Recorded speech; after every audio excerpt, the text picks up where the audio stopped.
All eyes were on Johnny Depp as he walked Europe's most famous red carpet and took part in the press conference for his new film, Jean du Barry. That's right, you're back on More with stars, and we're covering the opening of the 76th Cannes Film Festival. And you, my dear viewers, don't forget to like and subscribe. It would be my pleasure. And now let's go. On the picturesque day of May 16th, crowds of people stretched along the promenade of the Croisette. Fans greeted their favorites, including Brie Larson, Paul Dano, Michael Douglas, Elle Fanning, Uma Thurman, Helen Mirren, and world film legends Catherine Deneuve and Pierre Richard.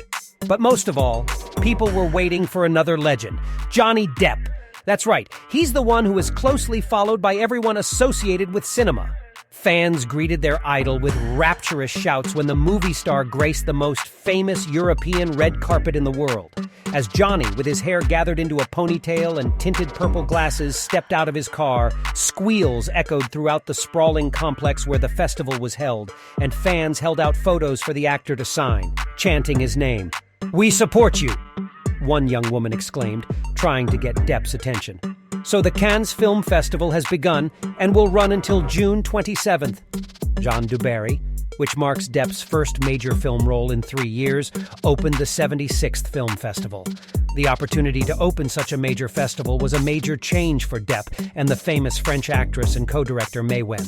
As you already know, in this historical drama, Johnny Depp played the role of King Louis XV, and Mai Wen directed the film and played the main character. The choice of a film with Johnny Depp was criticized by some and supported by others. Support was given, including the head of the Cannes Film Festival, Thierry Frémaux, who at a press conference said, "I do not know about Johnny Depp's image in the United States. To tell the truth, there's only one rule in my life: freedom of thought, freedom of speech and action within the law." But Frémaux wasn't the only one supporting Depp. When Johnny walked into the Lumiere Hall, his arrival was greeted with a standing ovation from the audience. Depp himself kept a modest and thanked everyone. Mai Wen and Johnny held hands most of the time, and it was very cute and incredibly moving. Johnny was very supportive of French cinema legend Pierre Richard, giving him his full attention whenever possible. It was great to see the actor from his childhood next to Johnny Depp. We also noticed a handshake between Johnny Depp and Mads Mikkelsen, who were sitting next to each other in the audience. Somehow, immediately, the resentment towards Mads went away. And indeed, we should resent the Warners for remaking the villain of Fantastic Beasts all over again. There is no animosity between the actors. The next day, Johnny attended the official press conference of the festival dedicated to the film Jean du Barry and photo call to promote the film. These events, as well as the film itself, will give Hollywood an opportunity to assess the current composure of Johnny Depp. It seems to me that this is a good way for Depp to get back to everything. Well, you can't argue with that. Despite Amber Heard's efforts, Johnny Depp is one of the world's biggest movie stars. He has managed to regain his fair name. His life and career have suffered a setback, but that's in the past. In the time since his scandalous divorce, Johnny Depp has been seen in music and art circles, sold his paintings for millions of dollars, and toured with the now deceased Jeff Beck. Johnny also renewed a 3-year, $20 million advertising contract with Dior, and the fresh film Jean du Barry marks his return to film. Jean du Barry is not the only Cannes item on Johnny Depp's to-do list. His directorial work, Modi, which will star Al Pacino, Riccardo Camargo, Pierre Nini, and others, was presented to foreign buyers at the Cannes Film Market. The project is a biopic about the Italian painter Amedeo Modigliani, known to his friends as Modi, and is based on a play by Dennis McIntyre Modigliani, with a screenplay written by Eugene and Maria Kramolowski.